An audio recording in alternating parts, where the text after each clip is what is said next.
Welcome to This Week with Ajaz Haque. It is Sunday today, April 11, 2021. First, the headlines. 22 Indian soldiers were killed in Chhattisgarh by Maoist Naxalites, rebels. More detail a little bit later. Russian Foreign Minister Sergei Lavrov comes to Islamabad.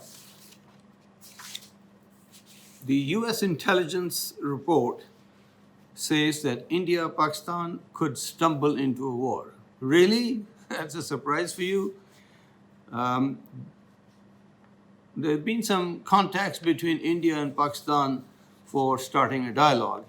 Both sides sometimes deny, sometimes accept. Time will only tell. And the Duke of Edinburgh passes away. Cricket, Pakistan tour of South Africa. They wrapped up the one-day series this week, winning the third one-day match and winning the series 2-1. And they also won the first T20 match. And finally, we'll have the financial markets roundup. Now, Chhattisgarh is a state located north of Telangana, whose capital is Hyderabad, and is due west of West Bengal. And it has had some trouble for some time. The Maoist Naxalites, who've been rebelling against the state and against India, who want a separation from India, this week they killed Indian soldiers. On last Saturday, 5 bodies of soldiers were found, and then on the next day, another 17 bodies were found. Now, this shootout took place in the jungle, and apparently the Naxalites disappeared. Very unfortunate, but it is something that Mr. Modi has to pay attention to within his own country. Now, the Russian Foreign Minister Sergei Lavrov came to Pakistan for a 2-day visit. Very friendly and very positive move on the part of the Russians. Mr. Lavrov offered equipment to fight terrorism. He also put emphasis on trade, especially saying that the Russia-Pakistan trade has increased 46% in 1 year, and it has a lot of room to grow. The North-South pipeline is being built by the Russian company Rosneft, and Rosneft also offered LPG, and at some point they also may lay a pipeline all the way to Karachi or Gwadar for supplying either gas or oil. So these are very interesting developments. Russia also wants Pakistan's view on the world affairs, and especially with the American aggression around China. It seems that the viewpoints after a very long time have merged together, Russians and the Pakistanis. Remember, Russia aided the Bangladeshi Mukti Bahini, and Pakistan aided the Mujahideen in Afghanistan against the Soviet occupation. So there was a lot of bad blood between the two countries, but it all seems to be in the past, and now they want to be good friends with each other. So this is a positive development. The US intelligence agency has submitted a report to Congress saying that Pakistan and India could stumble into a war. Now, this is not a surprise to anyone, perhaps only to the US, because both countries have been at each other with armed forces, eyeball to eyeball, and nuclear weapons on the ready. And all this was going on, and while US had its forces in Afghanistan, India was infiltrating Pakistani Taliban terrorists into Balochistan and other areas, all under the nose of the United Nations, and probably with their consent, because it couldn't have happened without the US consent.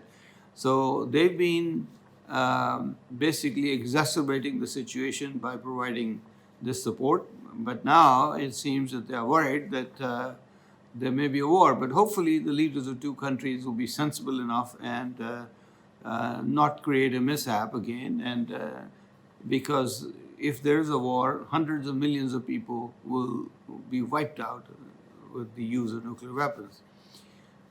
The thing is, Mr. Modi, ever since he's become Prime Minister, has taken a very aggressive stance against Pakistan, whereas one had expected that the extreme right wing, when in power, would be in a better position to negotiate a settlement with Pakistan, whereas Manmohan Singh, who was a well-meaning Prime Minister of India, did not have the courage to follow through the agreement that he and Mr. Musharraf agreed, which was ready for signing, but it was last minute Mr. Manmohan Singh pulled away for fear of criticism from BJP. Now, following on, there are some contacts between Pakistan government and the Indian government, although they both deny. There have been messages from India that they want to start a dialogue, and Pakistan has set a precondition that the Article 370 has to be restored before any dialogue can take place. Anyway, it seems that the ice is broken and further dialogue may take place. Also, there is a meeting of SAARC scheduled for November in Islamabad. And if it goes ahead, then there is a distinct possibility that Mr. Modi may participate, and then maybe face-to-face dialogue will take place. It is time the two countries stop spending money on arms and on nuclear weapons and start spending that money to alleviate poverty within their own countries and help the standard of living of hundreds of millions of people who live below poverty line. The Duke of Edinburgh passed away this week. He was 99.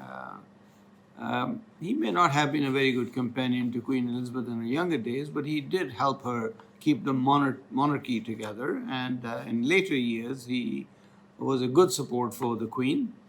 May he rest in peace. Now, cricket. Pakistan's team is touring South Africa. This week, they wrapped up the one-day international series by winning it 2-1. Fakhar Zaman, the left-handed batsman, scored centuries back-to-back in 2 matches. He has shown tremendous form. Of course, all the top-order batsmen have done very well. Pakistan also won the first T20 international played yesterday, on Saturday.